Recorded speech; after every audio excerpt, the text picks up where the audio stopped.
আসসালামু আলাইকুম রহমতুল্লাহি ওবরকাতুহু। সম্মানিত দর্শক, আপনারা ইতিমধ্যে সবাই জেনে গেছেন যে বাংলাদেশে উপর্যুপরি অর্থাৎ একের পর এক আওয়ামী লীগের ঝটিকা মিছিল চলছে এবং এটি ক্রমশ বাড়ছে। শুধু সংখ্যার দিক থেকে নয়, কোয়ালিটি এবং কোয়ান্টিটি এটাও বেড়ে যাচ্ছে জ্যামিতিক হারে। অর্থাৎ আগে প্রথম দিকে যখন সারা বাংলাদেশে 3টি বা 4টি মিছিল হতো, এখন গড়ে 30টি 40টি করে মিছিল হচ্ছে দিনে এবং রাতে, এবং এটি ক্রমশ বাড়ছে। এক, 2 নম্বর হল মিছিলের যে স্লোগান জোরালো হচ্ছে। নেতাকর্মী তাদের আত্মবিশ্বাস ধীরে ধীরে তারা ফিরে পাচ্ছে। আগে যেভাবে মুখে মাস্ক পরে তারপরে দৌড়ে দৌড়ে তারা শুধুমাত্র ভিডিও ধারণ করার জন্য মিছিল করত, এবং এই মিছিলগুলো 2 মিনিট 3 মিনিট, কোনো কোনো ক্ষেত্রে দেখা গেল যে 1 মিনিটও হতে পারে চলতো। এখন সেটা হতে হতে একেবারে দীর্ঘমেয়াদে লম্বা মিছিল হয়ে যাচ্ছে। নেতাকর্মীরা মুখ থেকে মাস্ক খুলে ফেলছে এবং তাদের যে স্বাভাবিক এবং সহজাত স্বভাব সে অনুযায়ী জোরে জোরে শেখ হাসিনাকে নিয়ে, জয় বাংলাকে নিয়ে, বঙ্গবন্ধুকে নিয়ে স্লোগান দিচ্ছে। এবং যারা এই 3টি নাম রীতিমতো ঘৃণা করেন, এই 3টি নামে যাদের আতঙ্ক তৈরি হয়, এই 3টি নামে যাদের অ্যালার্জি রয়েছে, বোঝার চেষ্টা করুন। যখন সামাজিক মাধ্যমে বিভিন্ন অ্যাঙ্গেল থেকে প্রতিদিন এরকম 40-50টি, আগে 30টি 40টি ছিল, এখন 40-50টি, এবং আগামীতে 50-60টি, এভাবে বাড়তে বাড়তে দৈনিক যদি টেকনাফ থেকে তেঁতুলিয়া পর্যন্ত প্রতিটি উপজেলাতে জেলাতে এইভাবে মিছিলের সংখ্যা বাড়তে থাকে, তাহলে এই যে নির্বাচনকে কেন্দ্র করে যে একটা আবহাওয়া তৈরি হচ্ছে, ডিসেম্বর মাসে নির্বাচনের শিডিউল নিয়ে যা কিছু হচ্ছে, কিংবা ফেব্রুয়ারি মাসে নির্বাচন হবে কি হবে না এ নিয়ে যা কিছু হচ্ছে, এইটা মারাত্মক একটা হুমকির মধ্যে পড়বে। 2 নম্বর হলো সরকারি যারা কর্তা ব্যক্তি, তারা খুব ভালো করে জানেন যে তারা এই পদ পদবিতে কিভাবে আছেন, কিভাবে এলেন এবং কিভাবে তারা যাবেন।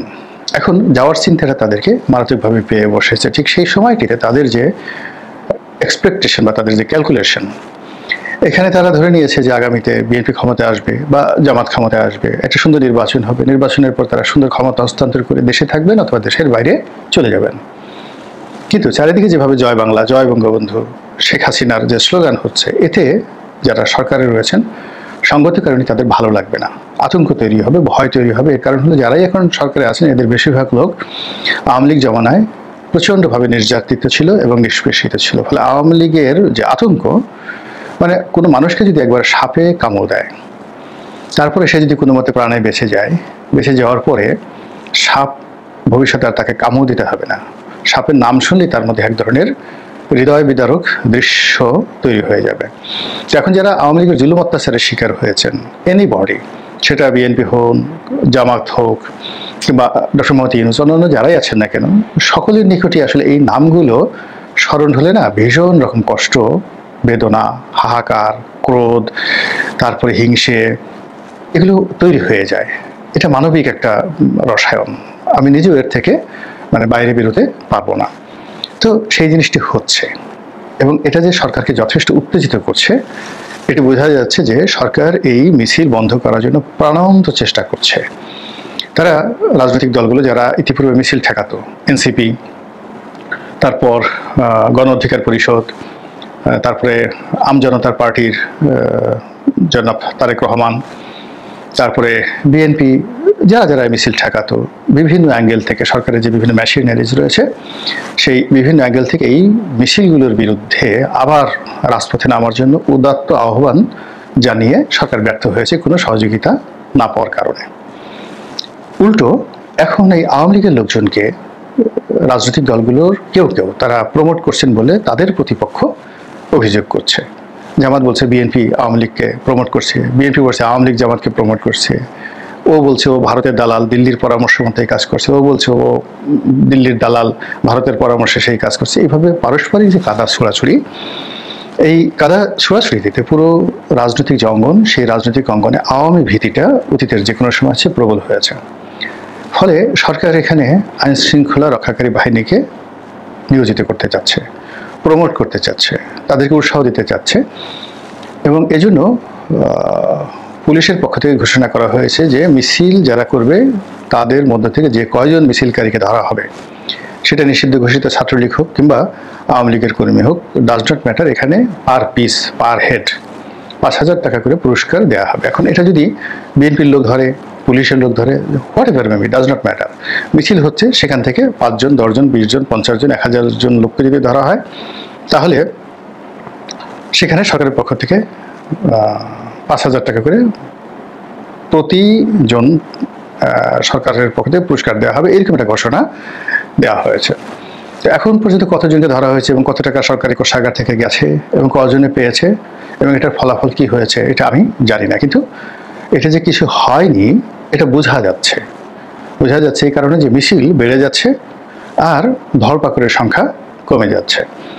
এবং শীর্ষ নিউজগুলোতে, বড় বড় পত্রপত্রিকাগুলোতে একেবারে বড় হেডলাইন আসছে যে নিষিদ্ধ ঘোষিত ছাত্রলীগের অমুক নেতা ধরা পড়েছে, মানে একজন সিঙ্গেল নেতা ধরা পড়েছে। এটা যখন একটা জাতীয় খবর হয়ে যায় তখন বুঝতে হয় যে ছাত্রলীগ, নিষিদ্ধ ঘোষিত ছাত্রলীগের যে কোনো একটা নেতার সন্ধান পাওয়া, ধরা পাওয়া, একটা স্বর্ণের খনি বা তেল গ্যাসের যে কূপ, এটা খনন করার মতো একটা লাভজনক বিষয়, উল্লেখযোগ্য খবর।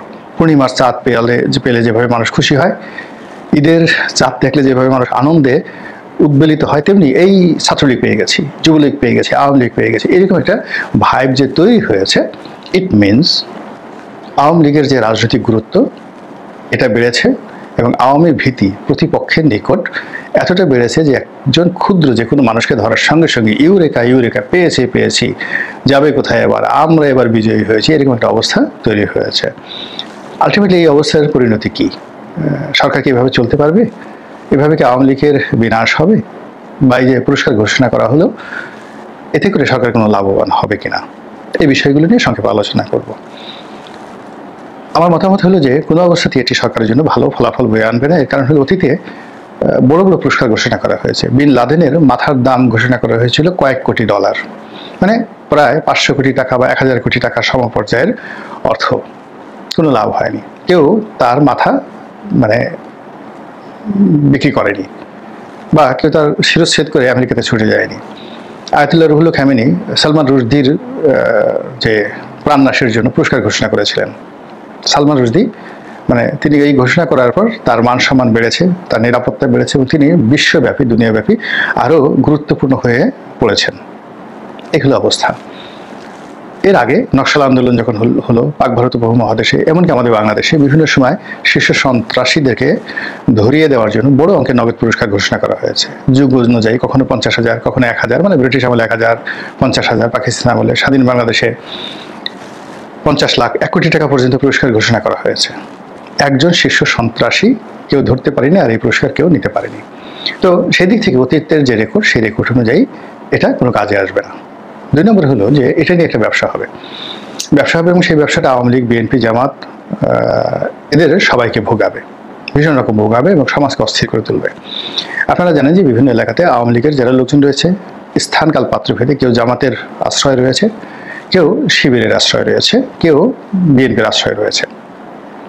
তো এখানে সুযোগ পেলে পুলিশকে ব্যবহার করে যখন এদেরকে ধরিয়ে দেওয়া হবে এবং এরা সবাই নিরীহ, আপনি নিশ্চিত থাকেন যে যারা মিছিল করবে বা মিছিল করছে তারা কৌশলী এবং তাদেরকে ধরাটা এত সহজ নয়। তারা প্রস্তুতি নিয়ে আসছে এবং পুলিশের হাত থেকে আসামি ছিনিয়ে নেওয়ার, মিছিলকারীদেরকে ছিনিয়ে নেওয়ার এই সাম্প্রতিক রিপোর্ট তারা মানে রেকর্ড তারা যে তৈরি করেছে শ্যামলীতে, এতে বোঝা যায় যে তারা কোমরে গামছা বেঁধে নেমেছে। বাকি যেটা হবে সেটা হলো ব্যবসা। প্রথম ব্যবসাটা হলো যে এলাকাতে বিএনপির আশ্রয় যারা আছে সেখানে জামাতের লোক তাদেরকে ধরিয়ে দেওয়ার চেষ্টা করবে, বিএনপি জামাত গন্ডগোল লেগে যাবে। তারপর যেখানে জামাতের আশ্রয় আছে সেখানে বিএনপি লোক তাদেরকে ধরিয়ে দেওয়ার চেষ্টা করবে, বিএনপি জামাত গন্ডগোল লেগে যাবে। আওয়ামী লীগের মধ্যে বিভিন্ন গ্রুপ আছে, এক গ্রুপ আর এক গ্রুপকে ধরিয়ে দেওয়ার চেষ্টা করবে, কে কোথায় আছে, কেননা তাদের যে শত্রুতা এটা তো মারাত্মক শত্রুতা।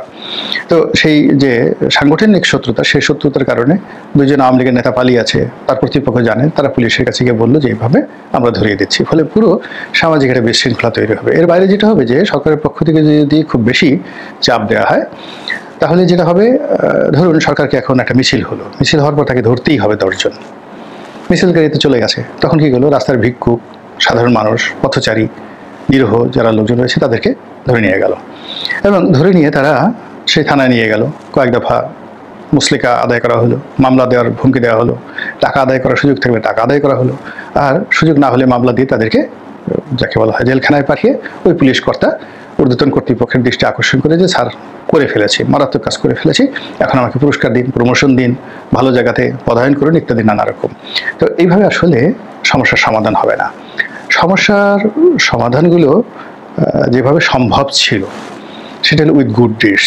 সরকারের সফলতাই মূলত আওয়ামী লীগের পতন এবং পরাজয় নিশ্চিত করতে পারত, কিন্তু সরকার এখন পর্যন্ত সেই সফলতা দেখাতে পারেনি, এবং গত 1 বছরে যেহেতু তারা সফলতা দেখাতে পারেনি, আগামী দিনগুলোতে এই সফলতা দেখানো যাবে না।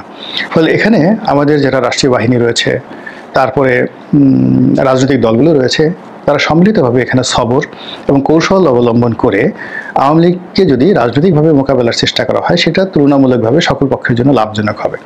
কিন্তু এখানে যদি শক্তি প্রয়োগ করার চেষ্টা করা হয়, পুলিশ এখানে শক্তি প্রয়োগ করতে পারবে না এবং করবে না। এর কারণ হলো গত 1 বছরে পুলিশের যে শিক্ষা হয়েছে, আগামী 20 বছর পর্যন্ত পুলিশ নাকে খত দিবে, কান ধরবে, কিন্তু কখনো কোনো রাজনৈতিক বা ক্ষমতাধর ব্যক্তির কথা মতো তাদের সীমা অতিক্রম করে একটা রাবার বুলেটও তারা ছুড়বে না। গত 1 বছর আমরা দেখেছি অনেক প্রভোগ করা হয়েছে পুলিশকে, কিন্তু পুলিশ অ্যাকশনে যায়নি। মধ্যে 2-4 জন অফিসার চেষ্টা করেছিলেন, কিন্তু তারা এতটা মবের শিকার হয়েছেন যে তারা দ্বিতীয়বার এই সুযোগের মানে এই ধরনের কোনো ঝুঁকির মধ্যে যাবেন না।